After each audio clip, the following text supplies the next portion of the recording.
Hey, is this thing on? Are we recording? Can I get a tech person? Oh, for the love of ed tech. If you're tasked with managing hundreds or thousands of student Chromebooks, you'll want to check out our sponsor, Visor. Visor is a Chromebook and IT asset management software solution designed specifically for school districts. To find out how Visor can help your school manage Chromebooks and get 20% off, go to visor.cloud/loveedtech. That's VIZOR.cloud/loveedtech, or click the link in the show notes. Thanks, Visor. Joining us today is Liz Curtis from the ESC of Central Ohio, and she is an instructional technology consultant with the ESC. So, hey, Liz, how are you? I am doing great. How are you all? We're good. Thanks for joining us. I am so excited to be here. So are we. Yeah. So excited. So, Liz, will you just start maybe telling us a little bit about your journey into education and what landed you in your current position as an instructional technology consultant? Absolutely. It's so funny because I have a really long story, so it's hard to condense it. But I'll just say don't condense it. Just tell us. I feel like I should.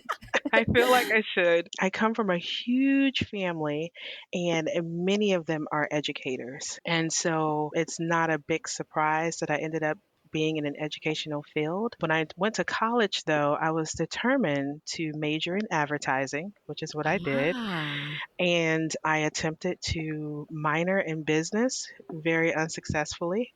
And so around year 3, I think my junior year, I switched that minor to education.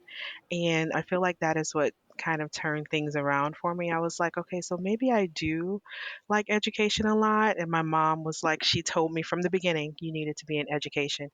And so here I am in this small town. I've graduated and we have no advertising firms. And so I'm like, well, I'll go ahead and just substitute. And about a month into substituting, they had a teacher that decided she no longer wanted to teach in beginning of September.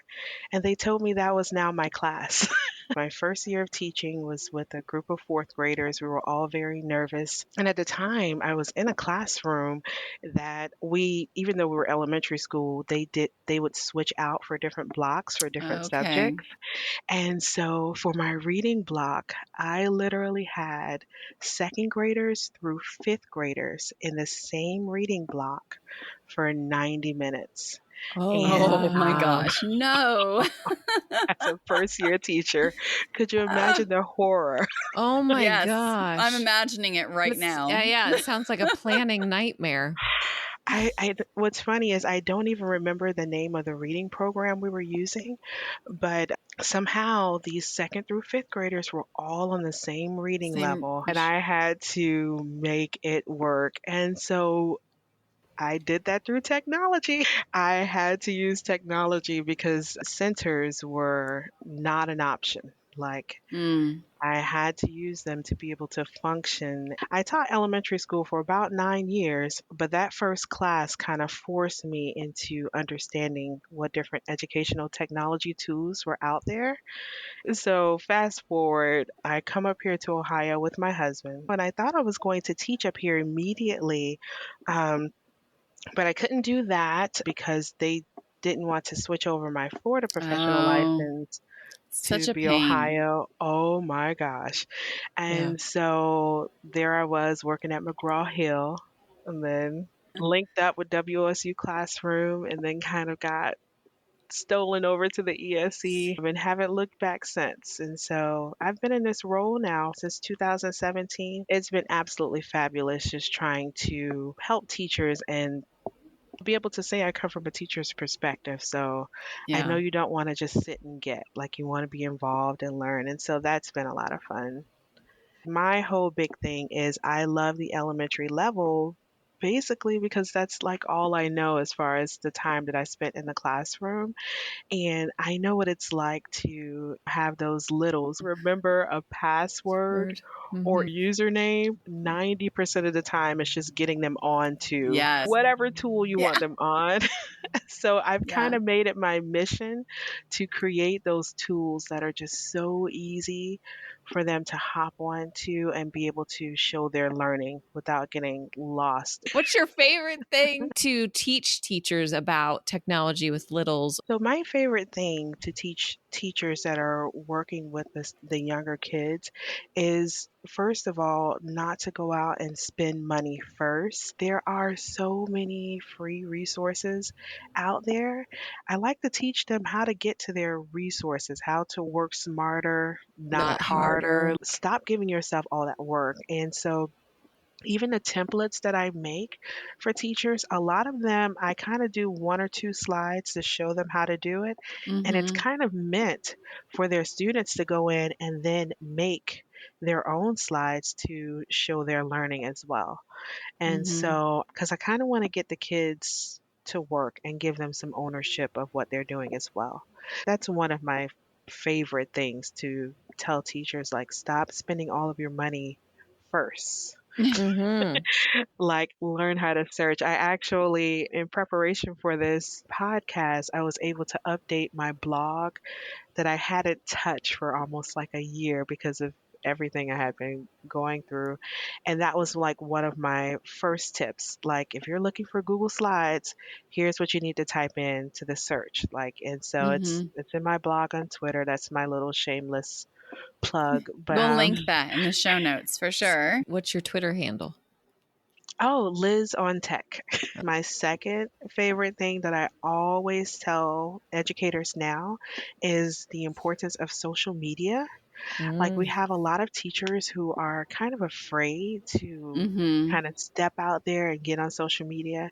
And so I always challenge the teachers to find at least one platform.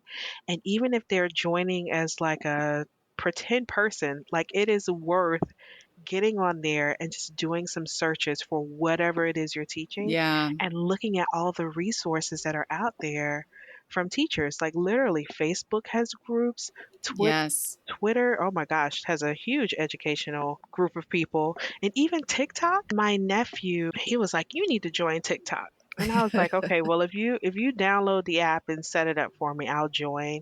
And then I've been like hooked Ever ever since. since. Yes. And so the educators that are on there, they're super clever and they're just doing some really smart and fun things. A lot of the teachers that I'm seeing now on TikTok, they're leaving their kids completely out of it. And there's literally like a device of some type that's just in front of them. And you literally only see the teacher and you hear the students. And so you don't necessarily have to be on the TikTok platform to be able to do Yes. TikTok like things. So there Mhm. is Flip, there's Yeah. just regular old recording on a device, your cell phone.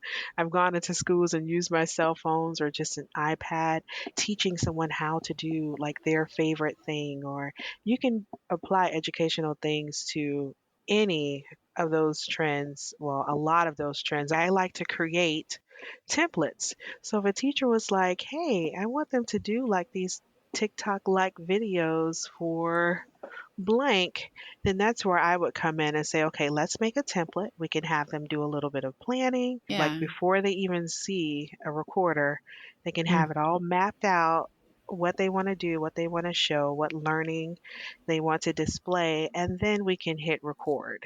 And like I said, the, Mm. the end platform does not have to be TikTok. As a matter of fact, for if we're talking about little kids especially, definitely not putting them Yeah. on that platform at all. But if you tell them we're going to create our own TikTok and they think that it's like a real TikTok, Yeah. Yeah. Because Yeah. that's like, the other great thing about littles is they still have an imagination. absolutely. And it's amazing what you can do. And like you all know, you can do a ton of stuff in Google Slides. So you can upload those Right. videos onto Google Slides and make it seem like it really is I TikTok. That's fun. That's cool. So how do you find a balance between using technology because it does have value while still honoring the needs of those littles? I am a big fan of having balance, but I think that it's always going to depend on your students in your class. If you're doing technology in your classroom and it becomes frustrating for students at any given point, just leave it alone. It's Mm-hmm. not a 100% like requirement that you have to have technology for every single lesson. However, one thing Mm-hmm. that you have to keep in mind is that, especially our littles now, we are basically prepping them for jobs that may not even exist right now. So, Mm-hmm. for us Right. to not touch technology at all, it's kind of a disservice to them. I don't think that there's like a magic formula, like 20% technology, 80% hands on. I don't think there's a magic formula. I do think that you just have to look at what it is you're trying to accomplish. And if you're trying to accomplish something that can be used with technology, I'm going to always say go for it, because Mm-hmm. even if you Mm-hmm. aren't successful, it's worth going for it. I look at some of the templates that I've made. I use base 10 blocks a lot in different templates that I've done on Google Slides, Mm-hmm. but I by no means want those base 10 blocks on that screen to replace the kids literally holding base 10 blocks in Right. their hands. There's plenty of things that frighten elementary school teachers when it comes to technology. So I think the biggest thing is you don't necessarily have to have like this perfect balance, this perfect mix, or this perfect formula of technology versus hands on. Teach Mm-hmm. your lessons, embrace hands on, but also don't be afraid to touch technology. Know Yeah. your kids, know their limits. There are actually, so I came from Florida, I told you all, our Yeah. kids start in kindergarten having to have to take tests on computers in Florida. And so by third grade, part of their state tests are on computers. And so I would hate for teachers to literally put kids on the computers for the first time to take an assessment. Mm-hmm. If you can throw in center time, anytime throughout the day, 20, 30 minutes, it's just going to help the kids Right. realize that technology and computers and iPads and things, they aren't just for testing, they can also be used for fun. And Right. Yeah. so, And building those skills they're going to need to navigate through those tests and making it fun. yeah, Like using a mouse, clicking, yes, dragging, all of those yes. skills that they're going to need. Right. And it's so Yeah. crazy because there are a lot of different educational tools that are out there that are meant to be fun for kids. Like, there's Minecraft and, just all of those different things. But there are a lot of programs out there that really are just kind of boring for the kids Yeah. Mm-hmm. and they aren't motivated to complete those. That's why I think that, as a teacher, kind of know the things that get your kids Mm-hmm. excited and see how you can put Right. that on some technology. Yeah. Yeah. Just because something's fun doesn't mean it doesn't have educational value. Because you mentioned Minecraft. And I know there's some teachers that are going to be like, oh, the kids are talking about that. That's just some game. It does have educational value to it. And I think it's okay to use it. And I also liked what you said about like sometimes you just have to like let go and walk away.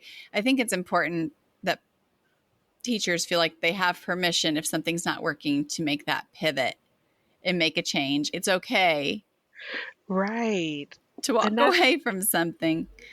with our littles, you literally have to take baby steps. Mm-hmm. Yeah. Like, you don't start day one with, oh, we want to do some TikTok videos. Pull Right. out your Right. iPads. Let's go. Yeah. Right. Like, you literally have to take it one step at a time. And so, Yeah. even if it's just 10 minutes, like break it up, put it on their level where they can grab it in pieces. And by the time that technology is put in front of them, they're ready to go.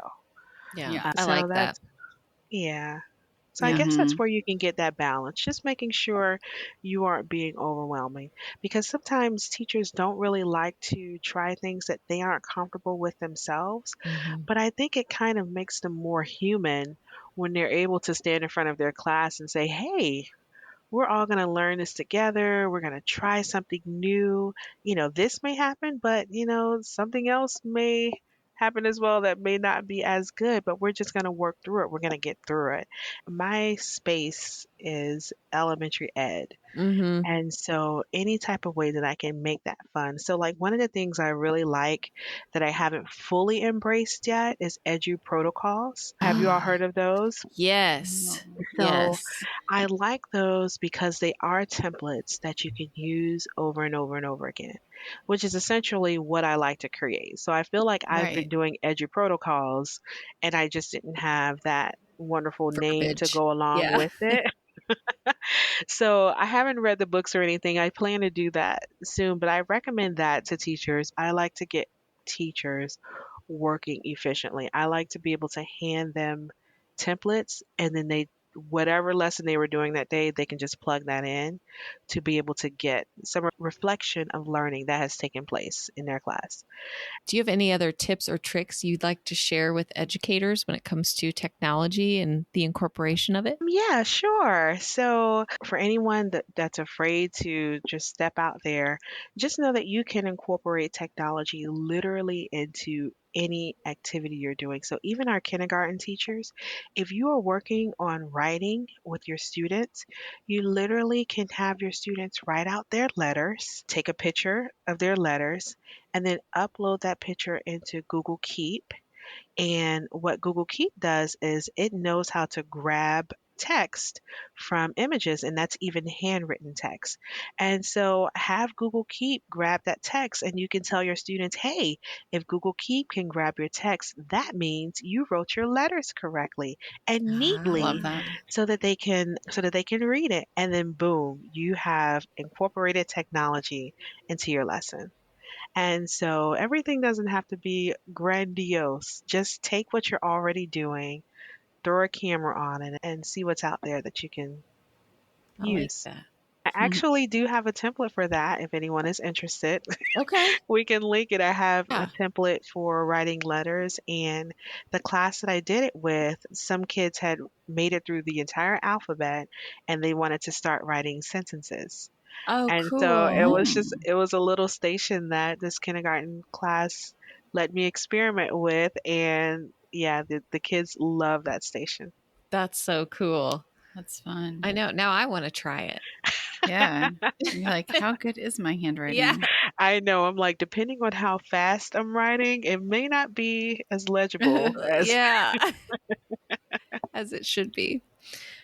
All right. Well, thank you so much, Liz, for joining us. Yes. You're It's welcome. always great to talk to you. I had a ball. Thank you for joining us. We hope you enjoyed our discussion today. If you like our podcast, please don't forget to subscribe to get notified when new episodes are released. For more information about our podcast and to access links and resources referenced in this episode, check us out at fortheloveofedtech.org.